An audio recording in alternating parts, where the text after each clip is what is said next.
Home science to the point YouTube channel में आप सभी का स्वागत है। 10th क्लास की वीडियो नंबर 3 में बजट के प्रकार पढ़ेंगे।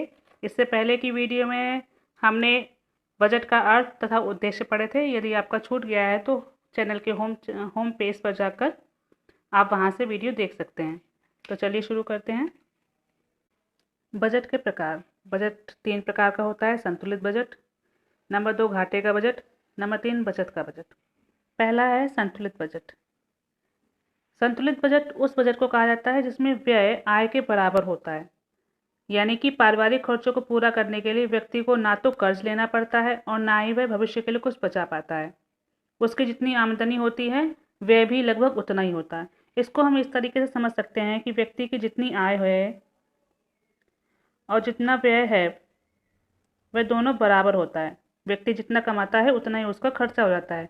उसके पास सेविंग्स नहीं बचती हैं, उसके पास भविष्य के लिए कुछ भी बचत नहीं हो पाती है। इस प्रकार के बजट का परिवार की आर्थिक स्थिति पर कोई बुरा प्रभाव नहीं पड़ता है। अगला बजट है घाटे का बजट। यह वह बजट है जिसमें व्यक्ति की आमदनी कम होती है, आय कम होती है और व्यय उससे अधिक होता है। उसको अपने अतिरिक्त खर्चों को पूरा करने के लिए कर्ज लेना पड़ता है और उसकी जितनी भी सेविंग्स होती है वो सारी खर्च हो जाती है। इस प्रकार के बजट से व्यक्ति की आर्थिक स्थिति, परिवार की आर्थिक स्थिति पर पूरा प्रभाव पड़ता है और उसकी आर्थिक स्थिति और गिरती चली जाती है। तो इसको इस तरीके से समझ सकते हैं कि व्यक्ति की जितनी आय है उससे अधिक उसका व्यय है। आय से अधिक उसकी व्यय होता है तो उसको घाटे का बजट कहते हैं। अगला बजट है बचत का बजट। इस प्रकार के बजट में आवश्यकताओं की पूर्ति करने के बाद भी भविष्य के लिए कुछ बचत रखी जाती है। ये एक उत्तम बजट होता है। इसको आदर्श बजट भी कहते हैं। इस बजट में क्या होता है कि जितनी आय है उससे व्यय कम रखते हैं। व्यय कम होता है और उसके बाद भी बचत हो जाती है, तो इसको आदर्श बजट भी कहते हैं। अर्थशास्त्रियों के अनुसार बचत का बजट उत्तम पारिवारिक बजट कहलाता है। इससे परिवार की आर्थिक स्थिति सुदृढ़ रहती है, तो ये सबसे अच्छा बजट होता है। तो इस प्रकार आदर्श बजट किसे कहते हैं? बचत के बजट को। बजट की मुख्य मदें। पहली है भोजन। बजट निर्माण की सबसे महत्वपूर्ण मद है ये भोजन, क्योंकि परिवार किसी भी स्तर का क्यों ना हो उसकी आमदनी का एक बहुत बड़ा भाग भोजन की आवश्यकता पर व्यय करना होता है। क्योंकि मानव जीवन की ये मूलभूत आवश्यकता है, भोजन बहुत ज़रूरी है। परिवार के सदस्यों के उचित विकास के लिए स्वास्थ्यवर्धक और पौष्टिक भोजन बनाना प्रत्येक गृहिणी का एक प्रमुख कर्तव्य है। एक कुशल गृहिणी वही है जो कम से कम धन व्यय करके परिवार को पौष्टिक भोजन प्रदान करे। तो इस मुख्य मद पर अवश्य ध्यान देना चाहिए कि कम आय में अधिक पौष्टिक भोजन कैसे मिल पाएगा। अगला है वस्त्र। व्यक्ति की आवश्यकता में भोजन की आवश्यकता के बाद मुख्य मद जो है वस्त्र है, क्योंकि दूसरे शब्दों में कह सकते हैं कि व्यक्ति की अनिवार्य आवश्यकताओं में एक महत्वपूर्ण आवश्यकता वस्त्रों की होती है। उसे भोजन के बाद अपनी आय का एक बहुत बड़ा खर्चा वस्त्रों पर भी करना पड़ता है। गृहिणी को मौसम के अनुसार परिवार के सदस्यों के लिए सस्ते व टिकाऊ वस्त्र खरीदने चाहिए। अगली मद है आवास।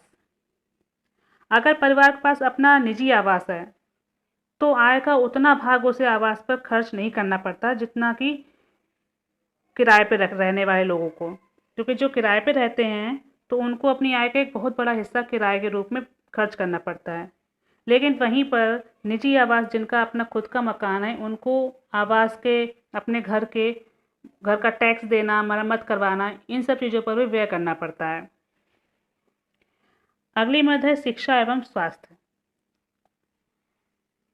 शिक्षा, कॉपी किताबों, स्कूल की फीस, पत्र पत्रिकाओं और समाचार पत्रों पर, इन सब चीज़ों पर भी खर्चा करना पड़ता है। दवाइयाँ, कोई बीमार है यदि घर पर तो उसकी दवाई आनी है, तो इन सब पर भी सभी परिवारों को कुछ ना कुछ खर्च करना पड़ता है अपनी व्यय का, तो इस मद में भी व्यय करना होता है। इसको भी बजट में सम्मिलित किया जाता है।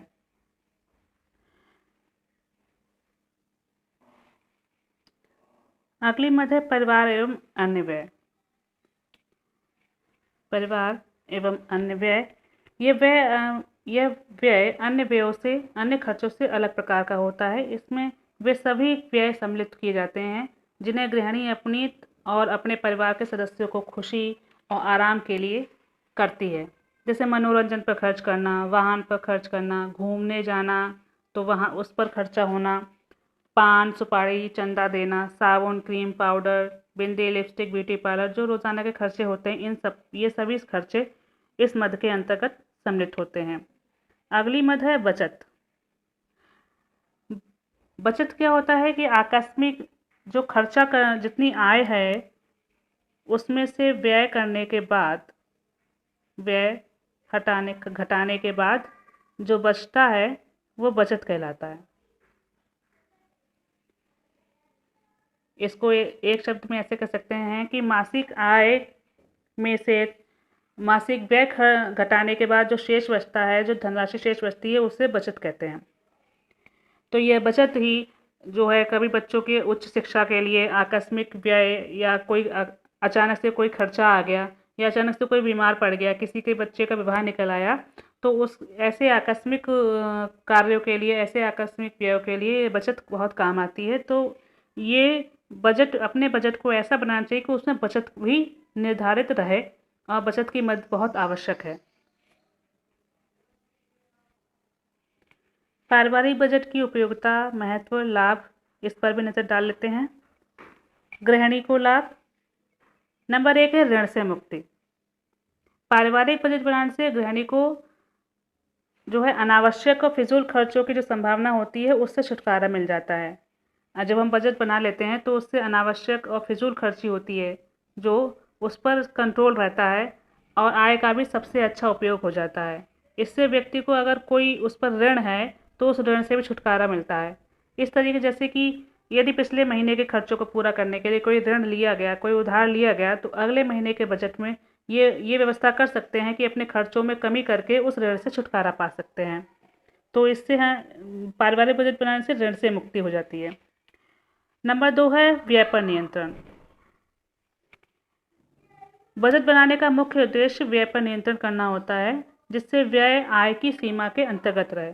यदि पारिवारिक खर्चों पर बजट बनाकर नियंत्रण नहीं रखा जाता है तो परिवार हमेशा ऋणी रहेगा। उसको क्योंकि आवश्यकताएं असीमित होती हैं, आवश्यकताएं कभी ख़त्म नहीं होती हैं, और आवश्यकताओं को कंट्रोल नहीं किया गया, खर्चों को कंट्रोल नहीं किया गया, तो हमेशा उधार लेके आवश्यकताओं को पूरा करना पड़ेगा। नंबर 3 है आय का उचित उपयोग। बजट द्वारा परिवार की आय का उपयोग एक पूर्व निर्धारित योजना के अनुसार किया जाता है। इससे आय के अपव्यय की संभावना कम हो जाती है। जो आय है उसकी फिजूल खर्ची नहीं होती है, और आय का सर्वोत्तम उपयोग हो जाता है। इससे परिवार की अर्थव्यवस्था भी सुदृढ़ रहती है, जो एक स्टेटस है वो भी मेंटेन होकर रहता है। नंबर 4 है परिवार के प्रत्येक सदस्य की आवश्यकता की पूर्ति। पारिवारिक बजट बना लेने से परिवार के प्रत्येक सदस्य की आवश्यकताओं की पूर्ति पर विशेष ध्यान दिया जाता है। समय समय पर परिवार के सदस्यों की बढ़ने वाली आवश्यकताओं को भी क्रम से पूरा करने का प्रयास किया जाता है। मीन्स अगर परिवार के सदस्य में से जिसकी सबसे ज़्यादा ज़रूरी आवश्यकता है, सबसे पहले पूरी करना ज़रूरी है, पारिवारिक बजट में उस पर पहले ज़्यादा ध्यान दिया जाता है। नंबर 5 है आय व्यय में सामंजस्य। पारिवारिक बजट बना लेने से परिवार के सभी सदस्यों को आय तथा व्यय की उचित जानकारी रहती है। इससे व्यय को लेकर होने वाले मतभेदों की संभावना कम हो जाती है और परिवार में सुख शांति बनी रहती है। परिवार में जितनी आय है उसको कैसे खर्च किया गया इस महीने के बजट के द्वारा, या किस किस व्यक्ति के लिए क्या क्या खर्चा किया गया, तो ये सब की जानकारी सभी लोगों को होती रहती है। तो सभी को अपनी संतुष्टि रहती है और आपस में लड़ाई झगड़ा नहीं होता है। नंबर 6 है मितव्ययता की आदत। पारिवारिक बजट बना लेने से आय का उचित प्रयोग होता है। इससे परिवार के प्रत्येक सदस्य में मितव्ययता की आदत पड़ती रहती है। सबको पता रहता है कि हमको इतनी आय है और इतना पैसा है, और इसमें से कैसे खर्च करना है, तो उसको किफ़ायती तरीके से खर्च करना है। तो इस तरीके से मितव्ययता की आदत पड़ जाती है। नंबर 7 है बचत। पारिवारिक बजट में बचत का भी एक अंश होता है। इसके अंतर्गत एक निश्चित धनराशि का प्रावधान होता है ताकि समय आने पर बचत में से ही विभिन्न आवश्यकताओं को पूरा किया जा सके। इस प्रकार के बजट को भविष्य के लिए सुरक्षित बनाया जाता है। जो बचत होती है, बजट के द्वारा जो बचत बनाई जाती है, बचत रखी जाती है, तो भविष्य की आवश्यकता को पूर्ति करने के लिए रखा जाता है, जिससे कि कभी अचानक में कोई दुर्घटना हो जाए या अचानक कोई खर्चा निकल आए तो ये खर्चा बजट से पूरा किया जा सके। तो ये सब गृहिणी के को लाभ होते हैं। इससे बजट बनाने से अर्थशास्त्रियों को भी लाभ होता है। अर्थशास्त्रियों को क्या लाभ होता है? पारिवारिक बजटों का अध्ययन करने से केवल गृहिणी को ही लाभ नहीं होता है, बल्कि अर्थशास्त्रियों को भी लाभ होता है। अर्थशास्त्री पारिवारिक बजट के अध्ययन से समाज के विभिन्न वर्गों की आर्थिक स्थिति की जानकारी प्राप्त करता है। उसे समाज में रहने वाले लोगों की कर देने की क्षमता के बारे में पता चलता है। अपनी आय को खर्च करने के तरीकों की जानकारी पता होती है। इससे वह सरकार को टैक्स कम करने या विभिन्न वर्गों पर कर देने की क्षमता को बता सकता है, और वो ये बता सकता है, उनको सलाह दे सकता है सरकार को कि जो है लोगों का स्तर क्या है, आर्थिक स्तर क्या है, और किस प्रकार से किस हद तक टैक्स लगाया जाना चाहिए। वह समाज में उपभोग की जाने वाली विभिन्न वस्तुओं के उत्पादन को प्रोत्साहन देने तथा उनको प्रतिबंधित करने की राय भी दे सकता है। रहन सहन के स्तर को सुधारने के लिए विभिन्न सुझाव भी दे सकता है। पारिवारिक बजट से सरकार को भी लाभ प्राप्त होता है। पारिवारिक बजट का अध्ययन करने से सरकार जनता की आर्थिक स्थिति का ज्ञान प्राप्त कर सकती है। पारिवारिक बजट का ज्ञान समाज में नागरिकों की आर्थिक दशा को सुधारने में सरकार की सहायता करता है। जब जनसाधारण की आर्थिक स्थिति निरंतर गिरती जाती है, तो सरकार उनके पारिवारिक धन से अपव्यय को रोकने के लिए हानिकारक या अनावश्यक वस्तुओं पर अधिक कर लगाकर उनका प्रयोग प्रतिबंधित कर देती है। जैसे कि शराब वगैरह पे प्रतिबंध लगा देती है। लोग उनकी आर्थिक स्थिति गिरती जा रही है, तो कहीं कहीं किसी प्रदेशों में वहाँ की प्रदेशी सरकार ने शराब पर प्रतिबंध लगा दिया है, क्योंकि वहाँ पर लोग गरीब होते जा रहे हैं। पारिवारिक बजट से समाज सुधारकों को भी लाभ होता है। पारिवारिक बजट से केवल परिवार को ही लाभ नहीं मिलता है, समाज सुधारकों को भी लाभ होता है। समाज सुधारकों को उन वर्गों की जानकारी प्राप्त होती है जो आर्थिक रूप से पिछड़े हुए हैं और गरीबी तथा भुखमरी से पीड़ित हैं। अतः समाज सुधारक उन लोगों के जीवन स्तर को ऊंचा उठाने का प्रयत्न कर सकते हैं और उनके सामाजिक शोषण को समाप्त करने और उनकी समस्याओं का निराकरण करने का भी प्रयास किया जाता है। समाज के विभिन्न वर्गों में समानता लाने से सहयोग की भावना को भी प्रोत्साहन मिलता है।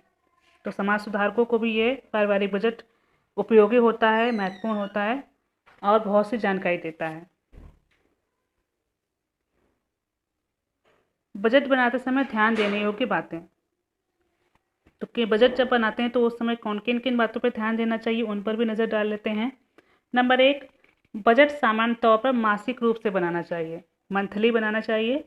नंबर 2, बजट में निर्धारित अवधि के लिए परिवार के लिए आवश्यक समस्त वस्तुओं तथा सेवाओं की तालिका बनाई जानी चाहिए।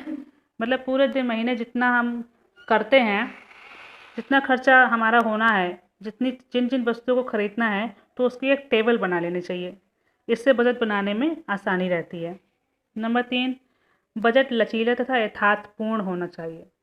मतलब बजट जो है बजट को इस तरीके से लचीला रखना चाहिए। लचीले से मतलब है कि अगर अचानक से कोई चेंजमेंट करना है बजट में, जो हमने पूरे महीने के लिए बजट बना रखा कि हम इस चीज़ पर, भोजन पर इतना खर्च करेंगे, कपड़ों पर इतना खर्च करेंगे, फीस पर इतना खर्च करेंगे, या और अन्य कोई बचत मनोरंजन पर ये खर्च करेंगे। यदि बीच में कुछ और भी खर्चा निकल आता है तो उसके लिए भी हम थोड़ा सा उसको चेंज कर सकें अपने अकॉर्डिंग, तो ये लचीलापन भी होना चाहिए।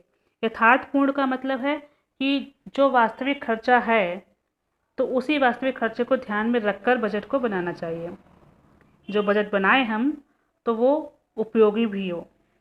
नंबर 4 है, निर्धारित अवधि में परिवार की कुल आय का एक निश्चित प्रतिशत आपातकालीन निधि तथा एक अन्य निश्चित प्रतिशत के रूप में सुरक्षित रखना चाहिए। कहने का मतलब यह है कि बजट में जो है बचत आपातकालीन निधि से मतलब है बचत। आकस्मिक जो समस्याएं आ जाती हैं या भविष्य की सुरक्षा के लिए बचत को रखना चाहिए। अपनी आय का एक हिस्सा बचत के रूप में सुरक्षित रखना चाहिए। नंबर 5 है, आय एवं व्यय के मध्य संतुलन स्थापित करना चाहिए। संतुलन स्थापित करने का मतलब है कि जितनी आय है उसी के अकॉर्डिंग हमें खर्चा करना है। अपने खर्चे को आय से अधिक नहीं होने देना चाहिए। तो इसी को नियंत्रित करने में बजट जो है बहुत हेल्प करता है। उससे है सब कुछ नियंत्रण में कर सकते हैं। नंबर 6, तालिका में लिखी हुई सभी वस्तुओं का संभावित मूल्य तथा उन मूल्यों का योगफल लिखना चाहिए। जब बजट बनाते हैं तो उसकी सामानों की जो लिस्ट बनाते हैं, मदों की लिस्ट बनाते हैं, तो उसके संभावित जितना मूल्य हो सकता है तो उसकी जो है मूल्यों को भी लिखते रहना चाहिए और उनका टोटल करते रहना चाहिए। तो इससे एक जो है मोटा मोटा आकलन रहेगा कि हाँ, हमारा पूरे महीने का खर्चा इतनी आमदनी में, इतनी आय में हो जाएगा और हमारा बजट जो है संतुलित रहेगा और उसमें जो है बचत का बजट रहेगा, जिससे कि उसमें बचत भी कर सकते हैं। अब समय है गृह कार्य का। गृह कार्य में आपका प्रश्न है, बजट कितने प्रकार का होता है? बजट कितने प्रकार का होता है? बजट की प्रमुख मदें कौन कौन सी हैं? ये लॉन्ग क्वेश्चन में आता है आपका, ये इम्पॉर्टेंट क्वेश्चन है। इसको आप अपनी कॉपी में नोट कीजिएगा और याद भी कीजिएगा। और कमेंट बॉक्स प्रश्न है आज का, आदर्श बजट किसे कहते हैं? इसका उत्तर आप नीचे कमेंट बॉक्स में लिखिएगा। आज के लिए बस इतना ही, फिर मिलेंगे अगली वीडियो में। आपको अगर कुछ पूछना है, कोई सवाल है, तो आप कमेंट बॉक्स में लिखकर पूछ सकते हैं। वीडियो को लगातार पाने के लिए अगर आपने चैनल को अभी तक सब्सक्राइब नहीं किया तो सब्सक्राइब कर लीजिएगा, जिससे कि आपको नोटिफिकेशन मिलता रहेगा और आपकी कोई भी वीडियो मिस नहीं होगी। वीडियो को अपने दोस्तों को शेयर कीजिए, जिससे कि उनकी भी पढ़ाई में हेल्प हो सके। और लेक्चर को अच्छे से समझने के लिए वीडियो को बार बार देखिए और अगर अच्छा लगे तो लाइक ज़रूर कीजिएगा। Thanks for watching.